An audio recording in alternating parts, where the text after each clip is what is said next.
I'm so excited for this episode. Meet my friend Kendra Nielson. We are going to talk about post-traumatic growth. We're going to talk about growing through experiences and shifting your mindset around them. So stay tuned. Kendra is a licensed therapist, so this is one episode you do not want to miss.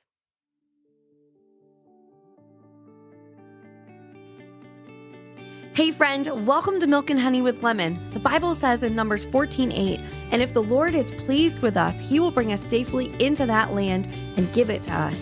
It is a rich land flowing with milk and honey. On this podcast, we talk about stepping into that overflow that God has for us by becoming those ultimate Proverbs 31 women. Hey, I'm Lemon. I am just like you, sister friend. I knew God had something more in store for me, but I couldn't see a way out of the laundry piles. And frankly, I resented that Proverbs 31 woman. How was I going to live up to the hype? That is until I found out how to really step into becoming this Proverbs 31 woman through leadership development. In this podcast, you're going to find financial freedom, leadership growth, and motivation so you'll be able to do all the things God has called you to do with ease and really step into that land of milk and honey.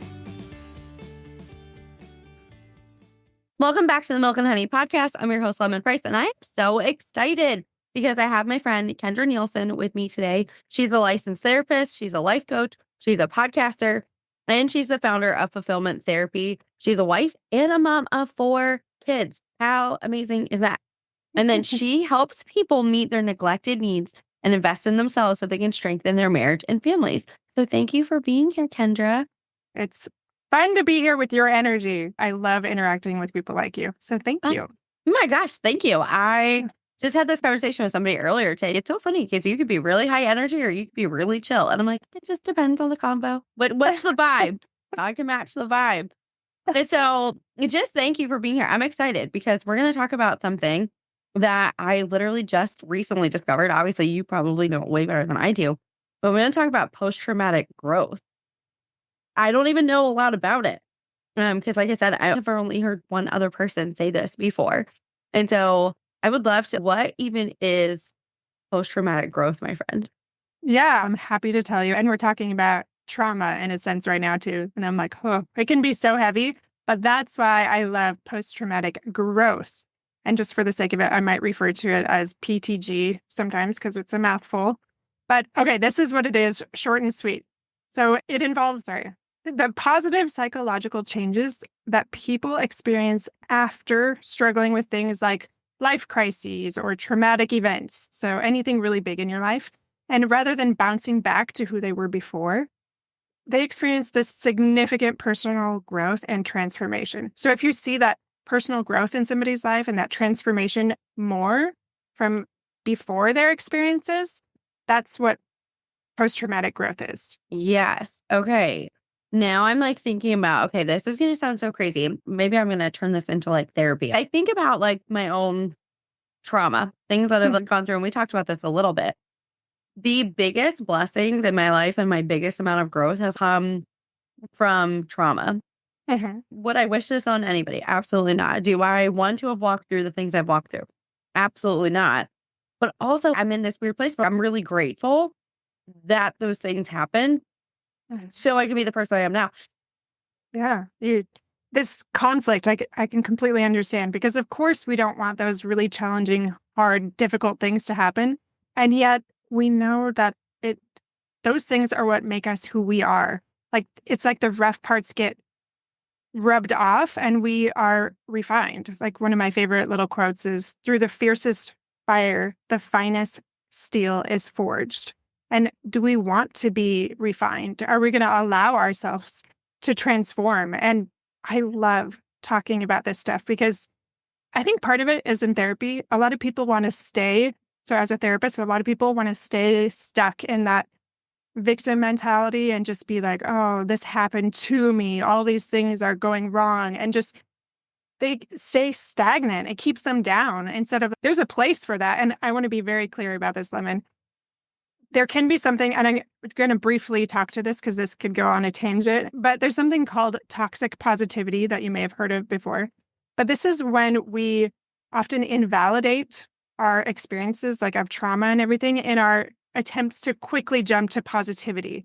So I am not saying that we need to jump to this positivity in order to have that growth and that transformation. And there's something really important about giving ourselves space to heal and feel and validate and then move up. Don't stay stuck. And I'm sure plenty of people that you can think of that maybe just stay stuck, or they're so focused on positivity that they miss that growth from validating their experience and having compassion and feeling their feelings. So there's this balance, if that makes sense. Yes, 100%. This is something I have a therapist. I love her because I realized that there was a lot of things that have happened in my life that I haven't fully addressed. This is not a passive thing, which is what I speak to all the time on my own podcast. If you don't mind me sharing, there's a couple quotes I might share throughout that kind of say this a little more succinctly. But one of them, this is by Lawrence Calhoun, and he was a big researcher and developer of post-traumatic growth and helps us understand what it is. But he said, trauma has the potential to shatter us, but it also has the power to shape us into versions of ourselves we never imagined possible. I am doing the things that I do because of my experiences. And you said this is a therapy session. I'm going to give you a few examples myself. I've had plenty of trauma, and we all have. But my dad died pretty tragically, and so did my brother years later. I've experienced abuse and miscarriages, lots of job losses in my family, preemies, massive medical bills, health problems. I've dabbled in a lot of trauma, I guess you could say. But it wasn't until my brother's death a couple years ago that I really felt that growth and that transformation come. And it finally helped me dive in to all these things that I've been wanting to do or had considered a little bit, because that was that tipping point that helped me realize that, you know what, we have one life. We only have one shot to work through all of these things that we're experiencing. And we can either do it courageously or we can sit back in that fear. And yes, I still have fear. Yes, I still am nervous about the things that I'm doing. And had I not had that experience, I can't imagine experiencing my life right now without that gave me, which was courage. And this is why I think it's so complicated, because do I want to walk through those things? Absolutely not. If God's laid out, here's everything you're going to walk through in life. But on the other side, you're going to be this incredible person. This is how I designed you and everything. And I know you're going to walk through things and they're going to be really difficult, but you're going to come out on the other side. I don't know that we would want to do it. Yeah, it's hard. I've thought about that too. What would I sign up for? If we're like raising our hand, I'll take that one. These are all for the whole purpose is to refine us and make us our best selves, make us more, depending on your value and who you're talking at your value system, but more like God or whatever it is. You can't become that way by just sitting around, hanging out, eating bonbons and being passive. But it is, if we knew exactly how hard they were, would we go through them? I don't know. It sounds like you'd say no. Yeah, it's yes and no. I know that I still have a lifetime of things that I'm going to have to walk through when you think about all the things that you have to walk through. But then I'm like grateful for it too. I love this idea of post-traumatic growth. I had a moment in October where I got devastating news 5 minutes before I finished my speaker certification. And it wrecked me. I was hysterical. The judges, they're like, if you don't want to do this, it's okay. Like, we understand what you're walking through. It's okay. And I was next on stage and I was like, nope. I was like, because this trauma doesn't get to stop me from the thing that God's called me to do. And it was a quick recovery. And I can go back and watch the recording. Other people couldn't tell. They were like, you were fine. I don't know what you're talking about. I'm like, but I know me and I knew that I was rattled. But it was like a bounce back, almost because I've had to flex the muscle so much. Like the bounce back was quicker. Yeah. Yes. I love how you said that, like flexing that muscle, bouncing back quicker because you've experienced so many of those things. And you think about somebody that's maybe living a really sheltered life, hasn't experienced very much, like they are totally laid out. And I have compassion and empathy, but it always makes me laugh a little bit when there's like this trauma competition among teens sometimes. And they're like, oh yeah, my grandma died last year. Like, and not that often they don't even have a relationship really with their grandma. And that is very significant for them. And yet it's something very different when somebody dies when they're elderly and they don't really know them versus very traumatic death that is scarring for generations to come. You know what I mean? Yeah, I don't know. It's a challenge. Actually, when you were saying that, it reminded me of something else that I just found out. And I'm going to give you a little self-disclosure here, just an hour or two ago. I found out something that I haven't even talked to anyone else about. So publicly on the air, this is the first time I'm talking about it. In this journey of me doing this, I've been a therapist and put all of my eggs in that basket for a while. And then after my brother's death, I was like, no, I have to do something else that brings greater purpose into my life. And that is podcasting and starting fulfillment therapy, my business, and helping others become their best self. Doing that cold turkey does not bring in the bacon, so to speak. And I have this wonderful husband that was willing to support me as I build this up. He just changed jobs. He's also a therapist. And they just informed him that somebody aggressively pursued his job and eventually ended up succeeding after he just got it. And so he doesn't have his job anymore. And I'm like, I'm in the middle. We have 7 people that live in our home. We have an exchange student here, our 4 kids, both of us. And I am just floored. And I'm thinking about you, how you said you had this quick recovery and you bounced back. We've actually experienced this financial uncertainty a lot with job losses. They're so unstable when you're working for other people. There's things you can't control. Yeah, so this has derailed me a little bit, and I do want to bounce back quickly. And I know, like when he's like trying to get me to just engage with him, and I'm like, hey, I know myself. I know I need some time to process this. I know that anything I say right now is not going to be my best self. So I need to just think through this. I need to give myself some space, some time to feel these things. And through that, then I can really find that hidden reservoir of strength. And that's a really important part of the journey. Yes. I love this. I have to process it in order to recover and to get to that place. And that was, I think for me, so for this example that I used, we've had so much trauma with this particular person that it's almost like normal in our world at this point. And so the recovery time has gotten way shorter than it used to just because it occurs now on a very regular basis for us. And giving yourself the space, because I know when we first had this experience, it took a long time and it consumed a lot of our energy. And now that it's become almost normal, like it doesn't even faze us. They're like, we've got this. We're like, we're fine. It's fine. Go ahead and do what you're going to do.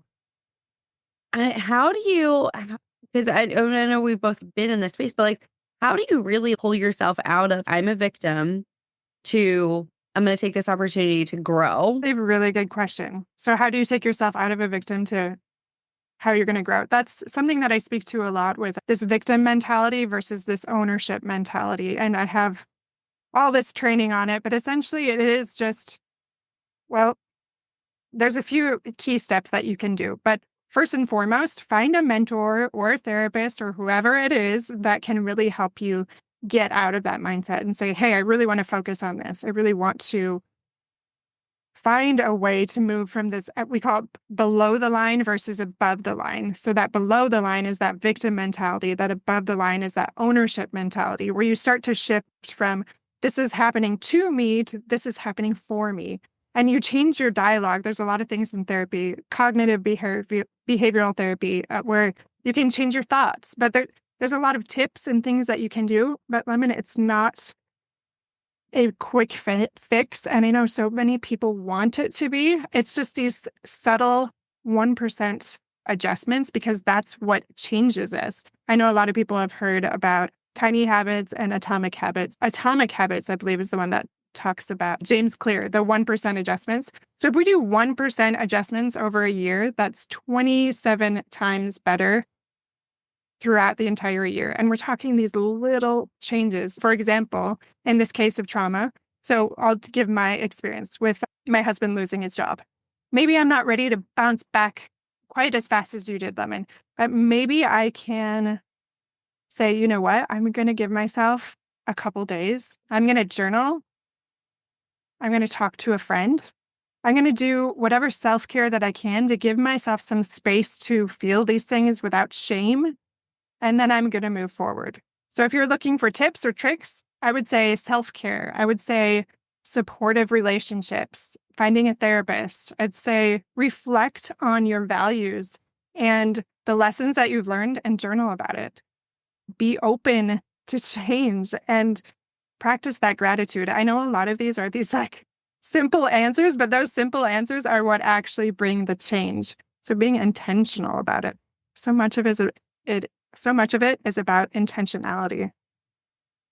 I love that you said that because I think it is. It's just a decision, right? It's a decision and a commitment to that decision to do something different and to decide that you're not going to sit in this place anymore. If you had to leave everybody with one final piece of advice, what would it be, my friend?